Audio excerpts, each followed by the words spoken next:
প্রিয় ভুট্টা চাষি ভাইয়েরা, এবার আমি ভুট্টা ডিসকভার 777-এর যে ভুট্টাটা আছে এইটা আমি লাগালাম।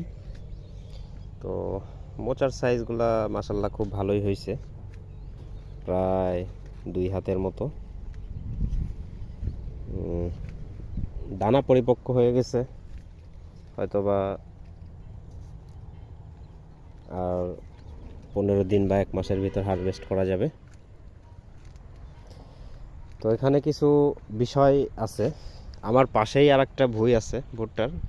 আমি দুইভাবে আমি চাষটা করলাম, একটা হলো খরচ কম করে, একটা হলো বেশি করে। কিভাবে খরচ কম আর বেশি, বিষয়টা হচ্ছে যে এই যে ভুঁইটা, এই ভুঁইটাতে লাস্ট যে সারটা দিলাম আমি, সেখানে ব্রোন ইউজ করছি, তারপরে আপনার জিঙ্ক ইউজ করছি, মানে লাস্টে মানে দস্তা যেটাকে বলে আর কি।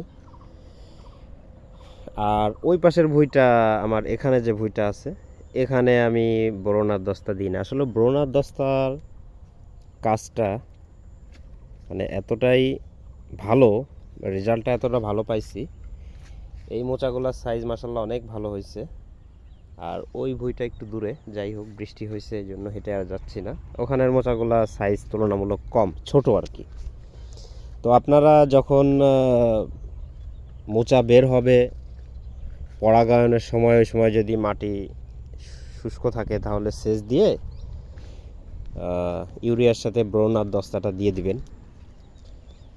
এদিকে আমার কলা গাছ আছে এর ভিতরে, যার কারণে এদিকে তুলনামূলক ফলন একটু কম হয়েছে, কারণ কলা গাছে আসলেও অনেক ডিস্টার্ব করে। এই কলা গাছগুলায় কলা হয়ে গেছিলো, যার কারণে আসলেও কাটি নাই, ওইভাবে রেখেই দিছিলাম। ওই যে ভিতরে কলাও আছে। তো আপনারা লাস্টের মানে শেষ সার যখন দিবেন, তখন আপনারা সেচ দিয়ে ব্রোন আর দস্তা দিয়ে দিবেন, এতে খুব ভালো ফলন হবে। মানে আমি নিজেই 2 ক্যাটাগরিতে অ্যাপ্লাই করে এটা রেজাল্টটা খুব ভালো পাইছি। তো হয়তোবা আমাদের কয় টাকাই বা 1500-2000 টাকার সার দিলে যদি 5-6 মণ 10 মণ ফলন বেশি পাওয়া যায় বিঘা প্রতি, এটা তো আসলেও কম কিছু না। সবাই ভালো থাকবেন, দোয়া করবেন। আপনাদের ভুট্টার কী অবস্থা জানাবেন।